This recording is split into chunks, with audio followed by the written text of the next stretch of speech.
Welcome to Behind the Curtain IMO. I'm Betsy Jordan, and I'm going to read something from something I'm getting on the internet. I don't know if you can see it, but my laptop is in my lap, and I'm reading this to you because I want to say this correctly. As autumn ushers in cooler temperatures, the Federal Reserve welcomes cooler inflation. The Bureau of Labor Statistics, BLS, Consumer Price Index, CPI, report finds inflation dropped to 2.5 in August, bringing it to a 3-year low. And that's a far, far cry from the 9.1% inflation we experienced in 2022. So those of us who are saying, listen, inflation is coming down, it is. But I'm going to talk about, because it's been curious, like, why is it that that's not necessarily showing up at my grocery store? I know you wonder the same thing. It's the result of an aggressive federal policy that kept interest rates at 5.25%, meaning the low inflation, okay? 5.25% or 5.5% all year long. And that led ultimately to a large rate cut on September 18th, just now, 2024. But analysts are still keeping a hawkish eye, especially as key sectors like housing remain unbudged by the Fed's efforts and are keeping core inflation, a measure of inflation with volatile categories like food and energy, stripped out. You'll see that if you look up core inflation. They don't include food and energy. Interesting. But why? Why did they strip it out? And what does this mean for you and me? Okay? And you can look this up on your laptop, but I want to talk about a couple of things here. Inflation is the upward creep of the prices of goods and services. Most of us know that. It usually happens because the demand for goods and services is rising faster than companies can produce and supply them. Right. That makes them more scarce, which makes them more valuable, which pushes prices up. It's an economics lesson here, right? When wages don't rise to match, that creates a decrease in purchasing power. Things cost more, you're not making more, so you can't buy as many things, all right? Or as much of something. Inflation's measured using a standard benchmark called the Consumer Price Index, and that is calculated by looking at a standard set or basket of goods, food, medical care, clothing, and averaging their change in price over time. There's also a measure called core inflation, which I just mentioned, but that is all that stuff that we just mentioned in the, in the Consumer Price Index.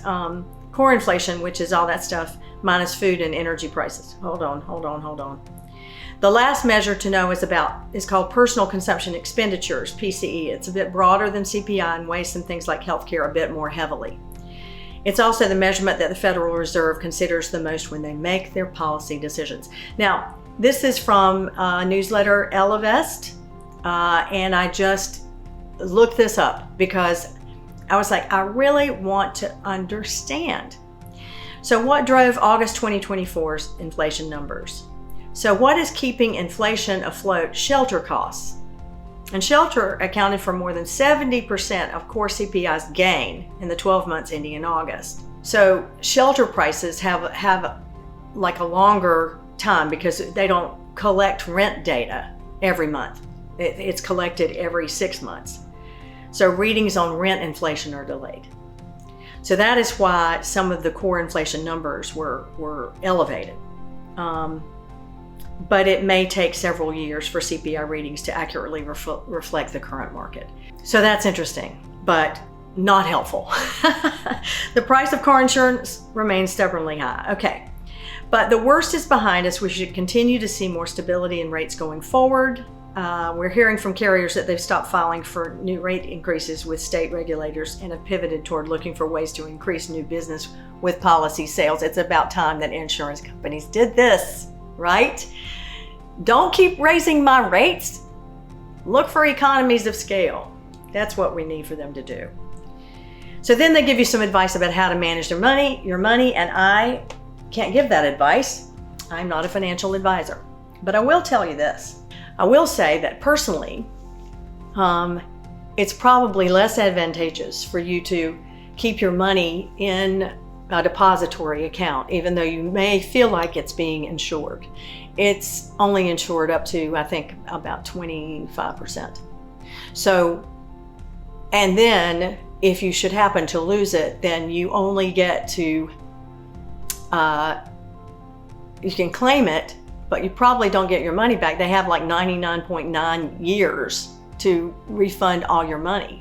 So you want to be investing your money in something that is going to keep up with inflation. And they have high interest savings accounts out there. There are other opportunities to invest. And I'm going to say that there's also kind of a gold rush going on, and that decentralized finance is something to take a look at. Now, I'm not advocating for any presidential candidate when I tell you this.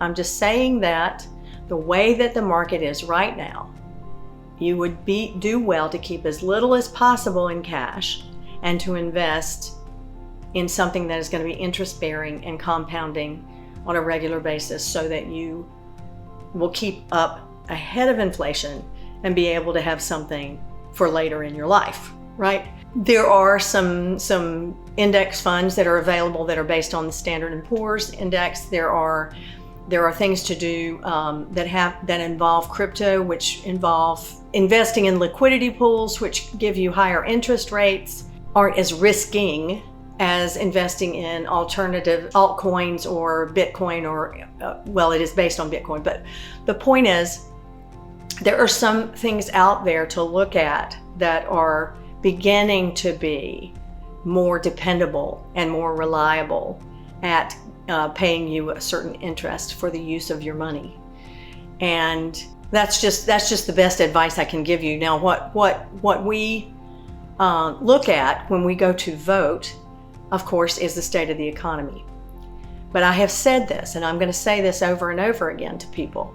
If you vote just because you want something more in your pocketbook, what the policies are that have been put out by the Trump administration or by the Trump campaign would mean that they take $4,000 a year away from you. That's in terms of what it would mean in terms of inflation. That's from leading economists that have evaluated what his proposals are. And what Kamala's do is it reduces inflation, it builds the middle class, and she's got all kinds of proposals, that some of which are in place now but are going to be improved. And one of the things that comes up often about her is, if she was in office for this long, how come they haven't done this already? Well, Kamala's vice president, she's not president, but she also was presiding over a Senate that was so divided, she had to cast tie-breaking votes numerous times. And then Congress was in, and this is not an excuse or a story. This is the truth. This is how this works. So when Congress doesn't agree with the Senate, you're not likely to get a bill passed. There's a lot of ways that the game can be played. And there were several issues of major importance dealing with the economy, dealing with immigration, dealing with all kinds of issues, where Kamala would pass the deciding tiebreaker vote, but it would fail in the House. So what I would say to you is, instead of voting your pocketbook as we normally would, understand inflation's coming down. You're not seeing that yet because it's so difficult to predict how food and energy is going to go. That is also coming down. Those prices are coming down because there's been a concerted effort to interrupt corporate price gouging, which happened because corporations were trying to make up for their losses during COVID, even though they were subsidized, right? So there's just so many convoluted ways that things are affecting the economy and the environment. But what I will tell you is, if you vote your pocketbook this time, particularly if you're a woman or a minority or transgender or want same-sex marriages, anybody who has any sort of issue that they want to have addressed, or privileges and rights they want to keep, you must vote for Kamala Harris. Because if you vote your pocketbook, you will be voting against your best interest. And this is Behind the Curtain IMO. Thank you for being here.